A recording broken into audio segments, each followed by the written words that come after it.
Toronto, Seattle, Portland, Atlanta.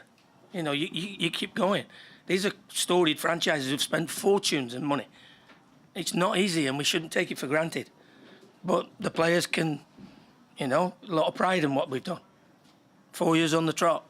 Like you said, there's only a couple of teams, I think, two or three teams have done it. 2 active teams are in 4 consecutive years. Yeah. And you are one of them. Yeah, so that's a testimony to all the hard work everybody's done, from the coaching staff to the players, from the office, the ownership, everybody. And the supporters. Supporters deserve to make the playoffs because they turn up every single week, regardless of what's going on, and get behind the group, and it's nice for them. How do you compare your satisfaction for making it this year to each of the last 3? I think this one's been a lot more challenging. I really do, with the injuries that we've had and the amount of people we've missed. Even if it's, you know, the consistency of trying to get a, you know, we had that run, and if you look at it, the front four was virtually the same. And then all of a sudden, you know, you start to lose players. Our discipline has been really poor this year, and that's something that we will address next year. We're not going to go through yellow cards for nothing, which have cost us dearly. And obviously the injuries that we've had, the likes of Asani, the likes of Remain, you know, Jacori, Robin's missed a period of time, Ray's missed a period, Faragaraz. So, hey, when you're losing your best players, and even Bongi's not been available for the last month or so, and he's been terrific before that. You know, so it's been a challenge, but, you know, everybody stepped up, and I thought the subs actually today did really well when they went on the field. All of the subs did really well. It was a record crowd. Was it noticeably louder and better than other games? Well, they always get behind us. It did seem a little bit louder from our point of view. So I don't know what we've done. Let's see if we can keep doing that then. And it'd be nice to, you know, that energy does help the players certainly when it gets a little bit tough. In the middle of the season, you were very high on the team, even though the results weren't coming your way. After the last 6 games, do you still feel very high on this team?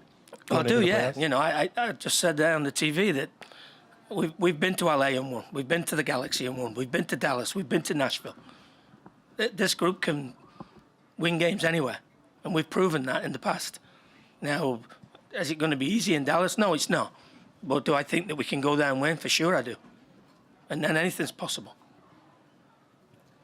You mentioned the suspension issues, the discipline issues. Yeah. And how much do you look at a player who misses a game due to suspension for this game? Other players step up, do their job. How do you go through the lineup building for the next round? That's what management is, and looking, you know, where we're going to fill in. And, you know, a couple of times we've had to leave Ray out because he's one booking away from a big game at home. We can't go through that. You know, I don't. If players get booked for a late tackle because they were genuinely going for the ball, or you know, I can't stand is for stuff that's not going to change. Referees don't change their mind. If you give a foul, leave it. Get on with it. Frustration, I know. Nobody more so than me when I played. But we can't have it when it's been a lot of our really important players this year. What does this victory means to you personally? Personally? Yeah. Well, it's, you know, I think I said after the first couple of years, we'll see where we are now. I honestly believe that we can be a playoff team consistently. That has to be the aim. Now we have to, you know, hopefully you were trying to get into that 4th spot and get a couple of games maybe at home, because here with the atmosphere and the crowd that we've got, I feel that we can beat anybody. Obviously, going on the road's not as easy as you would like. But are we capable of winning? For sure we are. Adrian, we've heard you a million times say that goals change games. Obviously, given the confidence levels of this team, to get the first one and then to be able to kind of change the shape. Yeah, it does, and then you don't have to chase the game as much. And obviously it was a little bit difficult because they play in their little 3-4-3 and they make it difficult for you, and they're really good on the counter-attack. I thought the first goal, and I spoke to the players about it, was going to be huge. You know, and I would have been a little bit worried had they got the first goal, because they are really good on the counter, and the more desperate we would have became to get a goal, then it would have left us a little bit vulnerable. But overall, really, really pleased with everybody. Adrian, I want to jump to that first goal. It doesn't happen if Reynoso isn't incorporating a high press into his game early on. He wins that ball, and neither him or the Vancouver player are able to retrieve the ball. Then goes Fraga on a dribble, low driven. You know, what is the high press tactic there for me? Well, pressure is. We always talk about pressure, putting people out of their comfort zone. making them play quicker than they would like, making them do things that they don't necessarily want to do. Because if it wasn't, I'd still be playing. No, seriously. If there was no pressure, I'd still be really good. Well, I can't run anymore, and it's too quick for me, and they knock me off the ball. But it's all still there. So, the press was, Ray's going to press people, we win the ball back, and then next minute it's in the back of the net. Game-changing moments. And that's how important it is to have everybody engaged, even the front guys, to press from the front. Fraga isn't somebody who's known to be shooting from distance like that. He's a tidy in-the-box finisher. Was that an instruction going in today? Just shoot? It might be something to do with the fact that he passed it from about 8 yards out last week in San Francisco, in San Jose. And we did let him know that, I don't want that to happen again. Be positive and be positive and back your judgment and your own ability. And that's what he did. It was a great finish. First clean sheet, I think, since July 16th. Anything in particular today? Back four were excellent. Back four were excellent. Winning the first ball.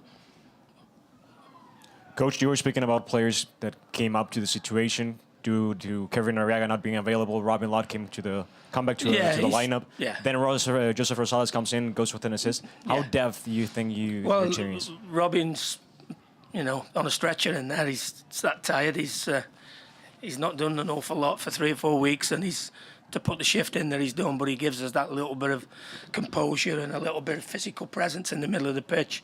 And Joseph and Jonathan Gonzalez, all the subs actually came in and did a really good job, did what was asked of them. Because sometimes when you go on as a sub, you want to try and prove something and show people what you can do. They listened to what we told them to do and did it fantastically well. And the last one, before the game, everyone sees you always clapping to the fans, but today you were fired up. How fired up are you now? Well, emotional, how the team is now? I'm always fired up. I love this job I've got, and I love working here, and today was really important for me. I wanted to keep this run going. And as I said, I would love this to be my last job. And the only way it's going to be my last job is if we keep being successful. Today's another step in that direction. Jeff, and then time for a few more. There were a couple of instances where Alan Chapman had to stop a quick restart because of the position of the ball on the field, and it's something that I saw a lot in the Eastern Conference games earlier today. It looks like it's an area of focus. Is that something you're glad to see, or does it disrupt the flow of the game? I think depending on when and where. I think that if the ball's moving and it's the first pass is past their midfield, I think then you have to bring it back. But when it's round the back, and it's just needless to stop the game. But the rules are the rules, Jeff, aren't they? You've been turning to Jonathan Gonzalez first off the bench lately. What has he done to earn your trust after coming in mid-season? Well, certainly he's got my trust. I wouldn't hesitate in starting him from the start if I thought that was necessary. Now, obviously, it's been difficult for him with the people ahead of him because Robin Lode, no matter where he plays, is always going to start for me here. And I just thought even today he gave us a real bit of composure and a little bit of solidity in there, and when the ball goes to him, you never think the ball's going to turn over. But Jonathan's done great. He's a great kid, and we've loved having him here. We'll have to see what happens at the end of the year now, but certainly that we wouldn't be adverse to bringing him back. Daniel, Jacob, then time for one more. How is Coach Adrian Heath celebrating today? I'll probably be in bed by 10 o'clock. No, it's we've got a lot of friends here today, so we'll go and have a few drinks, a few glasses of wine, I think. Adrian, when I spoke with you on Friday, we were talking about injuries, who's going to be available. We saw Robin today. We didn't see Romain make the bench, but you also mentioned that Bangakule Hlongwane could be available come next weekend. Yeah. What's his active status, and do you think he's someone who could be available on the road in Dallas? Well, he's certainly upped his work this week, and he's virtually running at full speed now, twisting and turning over the next couple of days, and that we'll see where that leaves him. But I didn't think he would play this year, and I think he has a chance. Coach, the last game against Dallas, the 3-0 here in Allianz, how close do you think that game's going to be to the one played this next week? Well, if you look at the game, we had a mad 5 minutes. Yeah. Mad 5-6 minutes, but you look at the 90 minutes as a whole, there was nothing in the game. In fact, we probably had the better chances and probably had more of the possession and were the better team on the day. But, hey, goals change games. I always say it. And we conceded 3 in, 5.5 minutes? So, if we do that again, we won't be going very far. Okay? Good for coach. All right, cheers. Thank you.